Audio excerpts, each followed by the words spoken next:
Have you ever been in love? Did you know that the average time for men to fall in love is 88 days? While those same feelings of true love take women 134 days? And did you know that it could take a few months or even a year to fall out of love? Now, if you've been following this podcast, you may wonder, Sai, why are you talking about falling in and out of love? Wasn't this supposed to be about resolving conflict? Well, one of the easiest ways to explain conflict is talking about relationships. One of them, the main one in our lives, sharing love with a partner, a significant other, or a spouse, is sprinkled with conflict. And what happens when that relationship doesn't work out the way we wanted it to be? I was about to graduate from college, and I was living in Mexico. I happened to meet this cute guy. We talked a lot. He used to send me flowers at work and make every other woman working alongside me jealous.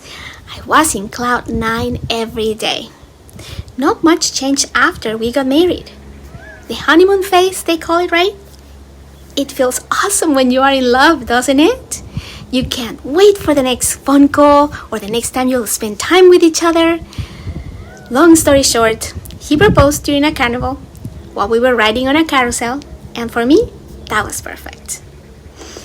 Fast forward a few years later, financial difficulties, getting pregnant hurdles, job problems, and youthful inexperience on my end, trauma on his, and the result was bound to happen: divorce. Divorce is such a difficult word, mostly because it has been labeled harshly on society. Traditionally speaking, you're divorced equals you have failed. And who likes feeling failure in their life? I mean, who gets married thinking that there will come a time when you'll decide that the best to do, not just for you, but for the parties involved, especially your kids, is divorce? When I was going through divorce, to be honest, I felt cheated and angry. Not just for the fact that he actually cheated on me, in between other things, but also because this was supposed to be my happily ever after.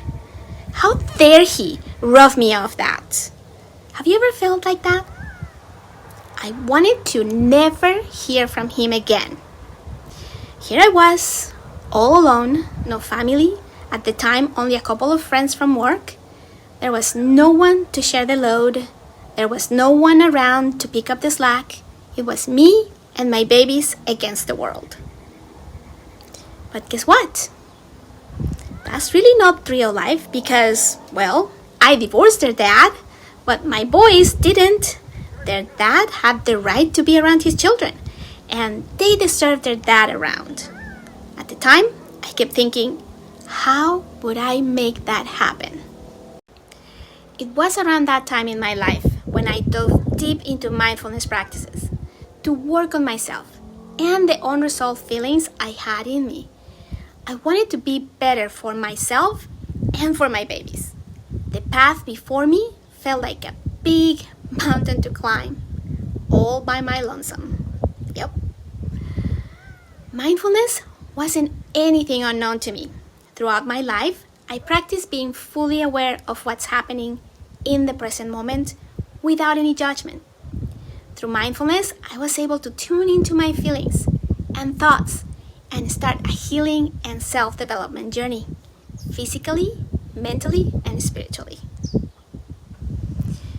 Do you see how this is especially useful when conflict arises? What I learned and put in practice right away was, instead of reacting quickly or out of frustration, through mindfulness, I learned a way to respond thoughtfully and calmly. As single moms, we face conflicts both at home, with your children, and at work, with colleagues, or even your boss. Each setting demands different parts of you, and sometimes it might feel overwhelming to handle everything. Mindfulness gives you the tools to manage these situations without losing your cool. Using mindfulness to tackle conflicts can change the game completely. It helps you understand your emotions and control your reactions. Listen better to what the other person is really saying. Communicate your perspective more clearly and calmly. There is many mindful techniques to help you not only resolve conflicts more effectively, but also build a stronger, more understanding relationships in all areas of your life, especially the one with your ex if you want to co-parent in a healthy and balanced way. One of my twins, Ethan, was falling behind in his speech development.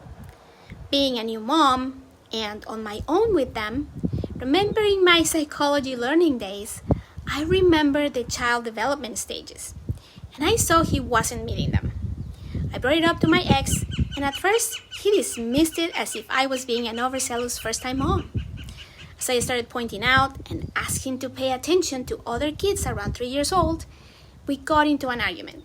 He felt I was accusing him of not paying enough attention to the boys. In the heat of a challenging moment, it's often not the situation itself, but how it escalates that leads to real conflict. Being able to spot when a conversation is heading towards conflict can give you the upper hand in managing it gracefully. Let's explore how you can become more attuned to these signals. Pay attention to both what is said and how it is said. Raised voices, quickened speech, or a sharp tone can all be verbal signs of escalation. Non-verbal cues might include crossed arms, avoidance of eye contact, or tapping feet. Recognizing these signs give you a chance to steer the conversation back to calm waters. Understanding your own triggers is just as important. What makes you tense up or feel defensive? Is it a specific topic or a tone of voice or maybe a type of comment? When you know what sets you off, you have more control over your reactions, allowing you to approach situations more mindfully. There are plenty of mindfulness tools that can be used for de-escalation of conflict. Managing your emotional reactions during conflicts is not just about keeping peace, but about responding in a way that respects both your needs and those of others. Mindfulness can be your ally, helping you to maintain your composure and engage more constructively. As you incorporate mindfulness practices in your life, you'll find yourself not only better equipped to handle conflicts, but also more empowered to lead conversations with confidence and calm. This shift doesn't just reduce stress, it enhances your connections with those around you, fostering a more supportive and understanding environment. As we wrap up this first part of our journey into mindfulness for resolving conflict, you can clearly see mindfulness is about transforming the way we handle disagreements and tense situations. By integrating mindful practices into our conflict resolution strategies, not only do we enhance our personal well-being, but also we improve our relationships, whether with colleagues, friends, or family. I encourage you to start practicing mindfulness techniques in your daily interactions, whether it's pausing to breathe before responding in a heated moment, or any other of the mindfulness techniques discussed in our blog and programs. Remember, the goal is not to avoid conflict, but to manage it in a way that respects both your needs and those of others. I know your time is valuable, and I know there are so many choices out there. So I want to thank you from the bottom of my heart for deciding to spend your time with me. I will continue exploring mindfulness techniques with you so we can all live more fulfilled and mindful lives together. Stay tuned on Thursday as we explore building bridges, mindfulness in action. Remember, Embracing mindfulness doesn't just help resolve conflicts, it enhances your overall quality of life, making you a calmer, more centered, and joyful person. And isn't that something we all strive for? Let's get positively inspired together. Thank you for joining me today. I truly appreciate your company. Keep practicing, stay curious, and remember that each step you take in mastering these techniques brings you closer to a more peaceful and fulfilling life. Let's continue to grow together, embracing mindfulness as a powerful tool for personal growth and effective conflict management. Don't forget to share with me how you are integrating mindful conflict resolution into your day. If you'd like to embrace mindfulness and learn to bring all these benefits into your life, subscribe to this podcast. Or for even more mindfulness tips to gain abundance in your life in a sustainable manner, you will find my Transformative Mindset Masterclass on my website, www.getpositivelyiinspired.com. Have you checked out the Positively Inspires Mindfulness Journal? It is available for purchase in Amazon. You'll find the link in the show notes. Make sure to take a look at those show notes. I have links there for you. And have you heard? I'm connecting with you live.